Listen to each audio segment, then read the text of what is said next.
सतगुरुदेव की जय।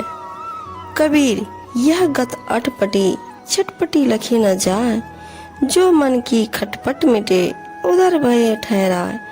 कबीर जी कहते हैं कि ज्ञान की यह स्थिति बहुत ही अनोखी है, जो कहने में भी कठिन है तथा शीघ्र अति शीघ्र देखा भी नहीं जा सकता। यदि मन का संदेह दूर होकर यह एकाग्र हो जाए तो आत्म स्वरूप की निरालम ज्ञान साधना होती है। मन अपना समुझाए ले आया गाफिल होए, बिन समुझे उठी जाएगा फोकट फेरा तो। ही मानव, तू अपने मन को समझा ले, इसे शांत करके अपने वश में कर ले। इस अनमोल मनुष्य जीवन को भूल भुलैया में मत डाल, इसलिए सावधान हो जा, होश में आ, नहीं तो बिना भक्ति ज्ञान व साधना के तू यूं ही इस संसार से विदा हो जाएगा और मनुष्य देह में आने का तेरा प्रयोजन व्यर्थ हो जाएगा। ऐसा अवसर फिर मिलना कठिन है।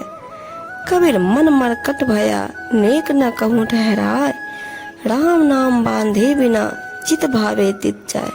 कबीर जी कहते हैं, यह मन तो बंदर की भांति अति चंचल है, तनिक समय भी कहीं स्थिर नहीं रह पाता। मन अति तीव्रगामी है, क्षण भर में ही न जाने कहां से कहां पहुंच जाता है। जब तक इसे अंतर्यामी राम नाम के ज्ञान रूपी जंजीर से नहीं बांधा जाएगा, तब तक यह उड़ता ही रहेगा। स्वच्छंद रूप से इसे जहां अच्छा लगेगा वही जाता रहे। चिंता चित बिसारिए फिर बुझिए नहीं आन, इंद्रिय पसारा मेटिए सहज मिले भगवान। चिंता भय शोक करने से अशांति बढ़ती है, अतः अपने चित्त से चिंता को समाप्त कर दो और इसके विषय में कोई भी प्रश्न मत पूछो। स्वयं में जो इंद्रियों का विषयों से विचरण करता है उसे पूर्णतया समाप्त कर दो, तभी अपने इष्ट आत्मा राम का ध्यान दर्शन सहज हो पाएगा। निश्चिंत हो के गुरु भजे मन में राखे सांच, इन पांचों को बसी करे ताही न आवे आँच। साहब जी कहते हैं, संसार के विषयों से निश्चिंत होकर गुरु की सेवा भक्ति करनी चाहिए तथा दुर्भावनों को त्याग कर मन में परम सत्य को धारण करना चाहिए। पांचों प्रबल ज्ञानेंद्रियों को अपने अधीन कर लेने से कभी भी किसी की संताप की आंच नहीं लगती। यह मन हरि चरने चला, माया मोह से छूट, बेहद माही घर किया काल रहा सिरकूट। माया मोह के बंधन से छूटकर अब यह मन सतगुरु परमात्मा की शरण में चला गया है। सतगुरु की कृपा से इसने आत्म स्वरूप को पहचानकर उसे अपना घर बना लिया, अर्थात अंतर्मुखी होकर ध्यान में स्थिर हो गया है।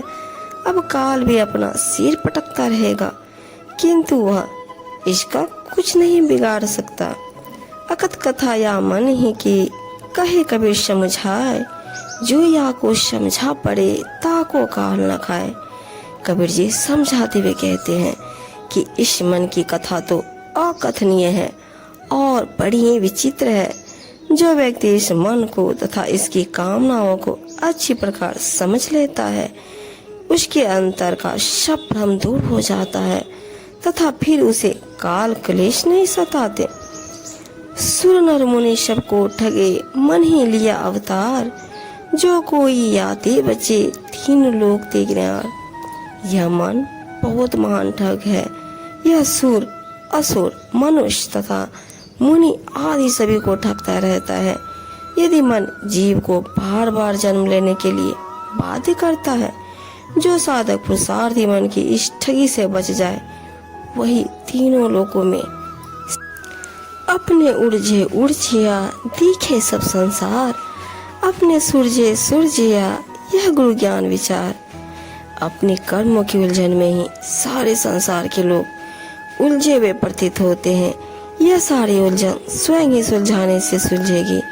यह जीव अपने कर्म से स्वयं ही बंधता है तथा अपने कर्म पुरुषार्थ से स्वयं ही मुक्त होता है। यही गुरु का उत्तम ज्ञान विचार है। मन के बहुतक रंग है, छिन छिन बदले सोए, एक रंग में जो रहे ऐसा बिरला कोई।